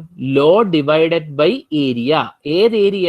ലോഡിന് പെർപെൻഡിക്കുലർ ആയിട്ടുള്ള ഏരിയ. അതുകൊണ്ടാണ് ലെങ്ത് ഇൻറ്റു തിക്നെസ്. അപ്പൊ എടുത്തപ്പോ എത്ര കിട്ടി? 3.5 ഇൻറ്റു 2 0.7. 0.7 എന്ന് പറയുന്ന 0.2നേക്കാൾ വലുതാണ്.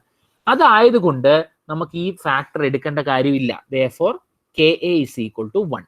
അപ്പൊ ഇത്രയേ ഉള്ളൂ. KA എന്ന് പറയുന്നത് നമ്മൾ ഇതിനേക്കാൾ കൂടുതലാണെങ്കിൽ, കുറവാണെങ്കിൽ, 0.2നേക്കാൾ കുറവാണെങ്കിൽ മാത്രം KA കുറവാണെന്നിരിക്കട്ടെ, കുറവാണെങ്കിൽ ഇത് ഉപയോഗിച്ചാൽ മതി. K വാല്യൂ ഇപ്പൊ ലെസ് ദാൻ 0.2 ആണെങ്കിൽ നമ്മൾ K എന്ന് പറയുന്നത് ഇങ്ങനെ ഇടാം. K is equal to 0.7 plus 1.5 into A എന്ന് പറഞ്ഞ് എടുക്കണം. പക്ഷെ ഇവിടെ ഇപ്പൊ എന്താണ്? നമുക്ക് ഇത് കുഴപ്പമില്ല, ഇത് ഉപയോഗിക്കേണ്ട കാര്യമില്ല. അതുകൊണ്ടാണ് ഇപ്പൊ 1 എന്ന് പറഞ്ഞ് നമ്മൾ ചൂസ് ചെയ്തു. അടുത്തത് find the stress reduction factor. Stress reduction factor എന്ന് പറഞ്ഞാൽ KS. ഇവിടെ തന്നിരിക്കുന്നത് KS കണ്ടുപിടിക്കണം. അപ്പൊ KS എന്ന് പറയുന്നത് നമുക്ക് നോക്കാം. KS എന്ന് പറഞ്ഞാൽ ഇതാണ്ടേ, stress reduction factor is given in table 9. ഇപ്പൊ ഇവിടെ തന്നെ പറയുന്നുണ്ട് ടേബിൾ 9 എന്ന് പറഞ്ഞാൽ ഇതാണ്. This is table 9. ഓക്കെ, അപ്പൊ നമുക്ക് അതിന്റെ അകത്ത് എങ്ങനെ കണ്ടുപിടിക്കാം നോക്കാം. അപ്പൊ ഇവിടുത്തെ അപ്പൊ നിങ്ങൾ ടേബിൾ കണ്ട അതിന്റെ അകത്ത് ഇതിന്റെ വെർട്ടിക്കൽ ആക്സോ ഹൊറിസോണ്ടൽ ആക്സോ ഏതെന്ന് ആദ്യം നമുക്ക് നോക്കുക. ഇപ്പൊ ഇവിടെ എന്തോ തന്നിരിക്കുന്നത്? വെർട്ടിക്കൽ ആക്സിസ് 6, 8, 10, 12, 27 വരെ തന്നിട്ടുണ്ട്. എന്താണത്? സ്ലെൻഡർനെസ് റേഷ്യോ ആണ് ഈ തന്നിരിക്കുന്നത്. അപ്പൊ നമ്മൾ ഇത് കണ്ടുപിടിക്കണമെങ്കിൽ ആദ്യം സ്ലെൻഡർനെസ് റേഷ്യോ എടുക്കണം. രണ്ടാമത് eccentricity of the loading divided by the thickness. Eccentricity of the loading divided by the thickness. അപ്പൊ ഇവിടെ ഞാൻ ഈ ലോഡ് എക്സെൻട്രിക് ആണോ? ക്വസ്റ്റിന്റെ തന്നിട്ടില്ല. അപ്പൊ എന്തായിരിക്കും? എക്സെൻട്രിസിറ്റി 0 ആണ്. അപ്പൊ ഇത്രയേ ഉള്ളൂ. നമുക്ക് ഈ ഒരു വാല്യൂസിൽ നിന്നായിരിക്കും നമുക്ക് ആൻസർ കിട്ടേണ്ടത്, ഈ വാല്യൂസിൽ. ഇനി ആദ്യം നമുക്ക് എന്ത് വേണം? സ്ലെൻഡർനെസ് റേഷ്യോ കണ്ടുപിടിക്കണം. അപ്പൊ സ്ലെൻഡർനെസ് റേഷ്യോ നമുക്ക് കണ്ടുപിടിക്കാം.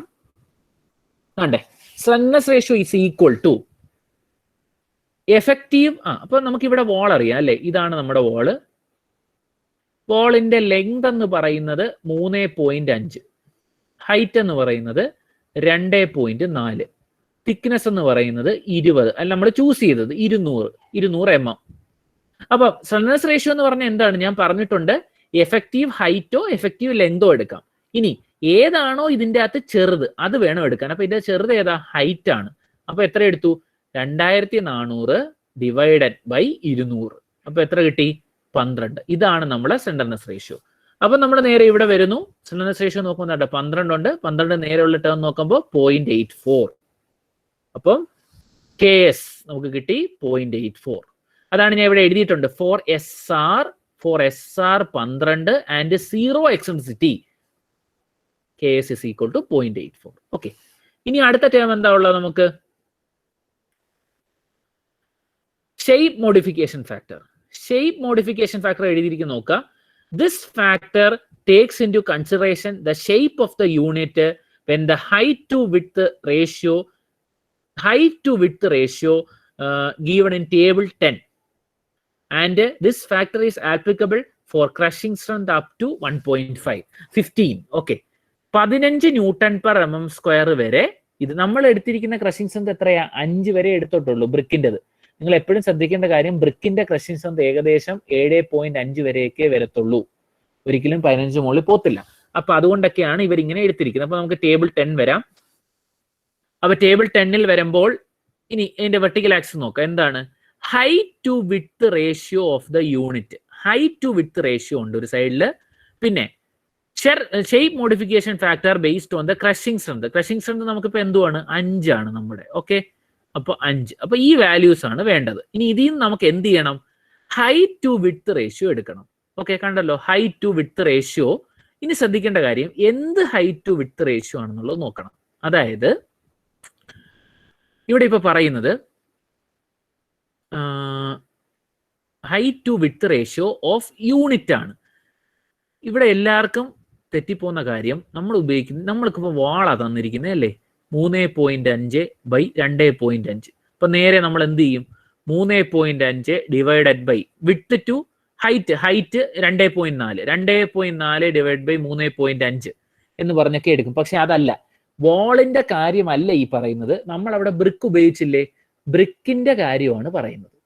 അതാണ് ഈ യൂണിറ്റ് എന്ന് എഴുതിയിരിക്കുന്നത്, വാളെന്ന് എഴുതിയിട്ടില്ല. അപ്പൊ നമ്മൾ എടുക്കുന്ന ബ്രിക്ക്, സാധാരണ ഉള്ള ബ്രിക്ക് എത്രയാണ്? നമ്മളിപ്പോ 20 ബ്രിക്ക് തിക്നെസ് കൊടുത്തേക്കുന്നത്. അപ്പൊ ബ്രിക്ക് എങ്ങനെയായിരിക്കുന്നത്? ബ്രിക്കിന്റെ ഡയമെൻഷൻ എന്താണ്? 20 × 10 × 10, അതായത് length into height into width അല്ലെങ്കിൽ തിക്നെസ്. അപ്പോൾ ബ്രിക്കിന്റെ തിക്നെസ് നമുക്കപ്പം ഇവിടെ ഇപ്പം നമ്മൾക്ക് അവർ ബ്രിക്ക് എത്രയാണെന്നൊന്നും തന്നിട്ടില്ല, ബ്രിക്കിന്റെ സൈസ് തന്നിട്ടില്ല. അപ്പൊ നമുക്ക് എന്ത് ചെയ്യാം? ഞാനിപ്പോ 20 × 10 × 10 എടുക്കാം. ഇല്ലെങ്കിൽ ബ്രിക്ക് ചിലപ്പോൾ എന്ത് വരും? അതിന്റെ നോമിനൽ സൈസ് 19/9/9 ഇങ്ങനെ ആയിരിക്കാം. അപ്പോൾ ഹൈറ്റ് ടു വിഡ്ത്ത് റേഷ്യോ എന്താ വരുന്നത്? 10/10, ദാറ്റ് ഈസ് 1. ഓക്കെ, നിങ്ങൾ ഇത്രയും കാര്യങ്ങളൊന്നും ആലോചിക്കേണ്ട, ഇത്രയേ ഉള്ളൂ. ഹൈറ്റ് ടു വിഡ്ത്ത് റേഷ്യോ എന്ന് പറയുന്നത് വാളിന്റെ അല്ല, മേസണറി ഒരു യൂണിറ്റിന്റെ ആണ്. ഇതാണ് വളരെ ഇമ്പോർട്ടന്റ് ആയിട്ടുള്ള പോയിന്റ് ഇവിടുത്തെ. അപ്പം അതെന്തെടുത്തു? 1 എന്ന് പറഞ്ഞ് ചൂസ് ചെയ്തു. അപ്പൊ ഈ 1 എന്ന് പറഞ്ഞ് ചൂസ് ചെയ്താൽ ടേബിൾ നോക്കുമ്പോൾ ദാ ഇവിടെ ഹൈറ്റ് ടു വിഡ്ത്ത് റേഷ്യോ 1 നേരെ എത്രയാണ് വാല്യൂ? 1.2. അപ്പൊ എന്തായി? ഇവിടെ നമുക്ക് 1.2 കിട്ടി. അപ്പൊ എല്ലാ കാര്യങ്ങളും കിട്ടി. എന്നിട്ട് നമ്മൾ എന്ത് ചെയ്യുന്നു? FC is equal to permissible compressive stress is equal to KA 1, KS 0.84, KP 1.2, KB 0.5. എല്ലാം കൂടെ ചെയ്യുമ്പോൾ നമുക്ക് കിട്ടുന്നത് 0.504 ന്യൂട്ടൺ പെർ mm സ്ക്വയർ. ഇതാണ് നമ്മൾ ഈ വാളിൽ വരാവുന്ന മാക്സിമം സ്ട്രെസ്. അപ്പൊ ഇനി നമ്മൾ എന്ത് ചെയ്യണം? ഒറിജിനൽ കണ്ടുപിടിക്കണം. ഓക്കെ, അപ്പൊ ഒറിജിനൽ കണ്ടുപിടിക്കാനായിട്ട് നോക്കുക. Actual compressive stress is equal to load by area. നമുക്ക് സ്ട്രെസ് എല്ലാം അറിയാം, എപ്പോഴായിരുന്നാലും ലോഡ് ബൈ ഏരിയ ആണ്. ഇനി ഇവിടെ നിങ്ങൾ ശ്രദ്ധിക്കേണ്ടത്, ഇപ്പൊ നമ്മുടെ വാൾ ഇങ്ങനെ ഇരിക്കുന്നത്, ഇതാണ് നമ്മുടെ വാൾ. വാളിൽ ഇവിടെയൊക്കെ ആയിരിക്കും ലോഡ് ആക്ട് ചെയ്യുന്നത്. അപ്പൊ ഇവിടെ ഇപ്പം ലോഡിന്റെ കാര്യം ഇവർ പറയുന്നുണ്ട്. ലോഡ് എങ്ങനത്തെ ലോഡാ? 9.8 കിലോ ന്യൂട്ടൺ മീറ്റർ ആണേ. 9.8 കിലോ ന്യൂട്ടൺ മീറ്റർ. അപ്പം ഇങ്ങനത്തെ ഇതല്ല, UDL ആണുള്ളത്. ഇങ്ങനെ UDL ആക്ട് ചെയ്യുക. ഓക്കെ, UDL ആണ് ആക്ട് ചെയ്യുന്നത്. അപ്പൊ ഇവിടെ ഉള്ള ഒരു കാര്യം, നമ്മൾ ഈ ലോഡ് ബൈ ഏരിയ എടുക്കണം. ഏത് ഏരിയ എടുക്കും? അതായത് ഇവിടെ കണ്ടോ 1000 × 20 എന്നാണ് എടുത്തിരിക്കുന്നത്. കാരണം ഞാൻ പറയാം, നമ്മൾ UDL ആവുമ്പോഴത്തേക്ക് നോക്കുമ്പോൾ 1 മീറ്ററിലുള്ള സ്ട്രെസ് കണ്ടുപിടിച്ചാൽ മതി. 1 മീറ്ററിലുള്ളത്. അപ്പൊ 1 മീറ്ററിൽ എത്രയാ? അപ്പൊ 1 മീറ്ററിൽ എങ്ങനെ കണ്ടുപിടിക്കാം? ഇതെന്ന് പറഞ്ഞാല് ലോഡ് എന്ന് പറഞ്ഞാൽ എന്താണ്? 9.8 കിലോ ന്യൂട്ടൺ ആണ്. അപ്പൊ 9.8 × 1000, അതായത് 9800 ഇൻറ്റു ഡിവൈഡഡ് ബൈ ഇതിപ്പോ എപ്പോഴായിരുന്നാലും നിങ്ങൾ ലെങ്ത് എന്ന് പറയുന്ന 1000 എടുത്താൽ മതി. ഏതിനാണ്? ഈ സ്ട്രെസ് കണ്ടുപിടിക്കാനായിട്ട്. കാരണം എപ്പോഴും നമ്മൾ ഒരു യൂണിറ്റിനുള്ള ലെങ്ത് എടുക്കുന്നത്. ഇൻറ്റു തിക്നെസ് ചെയ്യുക. അപ്പൊ ഇത്രയേ ഉള്ളൂ. ആക്ച്വൽ കംപ്രസീവ് സ്ട്രെസ് എന്ന് പറഞ്ഞാൽ load divided by 1000 × T. Okay, കാരണം നമ്മൾ ഇങ്ങനത്തെ ഉള്ള വാള്, സ്ലാബ് ഇതൊക്കെ ഡിസൈൻ ചെയ്യുമ്പോൾ ഒരു യൂണിറ്റിനുള്ള, ഒരു ലെങ്തിനുള്ള സ്ട്രെസ് ആണ് എപ്പോഴും എടുക്കുന്നത്. ഓക്കെ, അപ്പൊ അത് ചെയ്യുമ്പോൾ നമുക്ക് എത്ര കിട്ടി? 0.049 Nm² എന്ന് പറഞ്ഞ് കിട്ടി. പക്ഷെ എത്ര വരാം? മാക്സിമം നമുക്ക് 0.5 വരെ വരാം അല്ലേ? 0.5 വരെ വരാം. അപ്പൊ നമുക്ക് ഇവിടെ ആകെ ഉള്ളത് 0.04 ഉള്ളൂ. അപ്പൊ എന്താണ്? So by comparing the values of permissible and actual compressive stress, actual compressive stress എന്ന് പറയുന്നത് ലെസ് ദാൻ പെർമിസിബിൾ ആണ്. Therefore the design is safe. Hence, അപ്പൊ നമുക്ക് എന്ത് എഴുതാം? അപ്പൊ നമുക്ക് ഇവിടെ നമ്മൾ അസ്യൂം ചെയ്ത എല്ലാ കാര്യങ്ങളും ഓക്കെയാണ്. Hence we can provide a 20 mm thick brick wall of compressive strength 5 m², which is having a motor of grade M1. Grade 1 motor എന്ന് പറഞ്ഞാൽ 1:5 മോട്ടാർ എന്നാണ് മീനിങ്. 1:5 എന്ന് പറഞ്ഞാല് ഒരു സിമെന്റ് ബാഗിന് 5 സാൻഡ് ബാഗ്സ്, അല്ലെങ്കിൽ 1 kg സിമെന്റിന് 5 kg സാൻഡ്. ഒരു റഫായിട്ട് ഞാൻ പറയുന്നതാണ്. ഇതെപ്പോഴും വോളിയത്തിലായിരിക്കും പറയുന്നത്. അതുകൊണ്ട് 1:5 എന്ന് പറഞ്ഞാൽ ബാഗ്സിന്റെ എണ്ണത്തിലാണ് സാധാരണ പറയാറുള്ളത്. ഓക്കെ, നമ്മൾ എത്ര എടുക്കുന്നോ അതിന്റെ 5 ഇരട്ടി, എത്ര സിമെന്റ് എടുക്കുന്നോ അതിന്റെ 5 ഇരട്ടി സാൻഡ് എടുക്കുക, അത്രേ ഉള്ളൂ. അപ്പൊ ഇങ്ങനെയാണ് നമ്മൾ ഈ ഒരു ഡിസൈൻ ചെയ്യുന്നത്. അപ്പൊ ഇന്നത്തെ ക്ലാസ്സിൽ ഞാനിപ്പം ഈ ഒരു പ്രോബ്ലം ആണ്. നെക്സ്റ്റ് ക്ലാസ്സിൽ നമ്മൾ നെക്സ്റ്റ് ടൈപ്പ് ഓഫ് പ്രോബ്ലം കൂടെ ചെയ്യാം. അത്രേ ഉള്ളൂ. 8 സ്റ്റെപ്സ് ആണ് ഉള്ളത്. അപ്പം ആദ്യം നമ്മൾ തിക്നെസ് കണ്ടുപിടിക്കണം. അത് കഴിഞ്ഞിട്ട് നമ്മൾ ഈ പിന്നുള്ള എല്ലാ സ്റ്റെപ്പും ഇത് FC കണ്ടുപിടിക്കാനായിട്ടാണ്. അപ്പൊ നിങ്ങൾ ഓർത്തിരിക്കാൻ ഒന്നുമില്ല, ഇതെല്ലാം ഓരോരോ സ്റ്റെപ്പാ. Step number 2, 3, 4 and 5. അത് കഴിഞ്ഞ് ഇത് 6 വരും, പിന്നെ 7, 8 സ്റ്റെപ്പ് നമ്മൾ കമ്പയർ ചെയ്യുന്നു, നടത്തും. ഓക്കെ, സോ ഇങ്ങനെയാണ് നമ്മൾ ഈ ഒരു പർട്ടിക്കുലർ പ്രോബ്ലം ചെയ്യുന്നത്. So that's all for this class.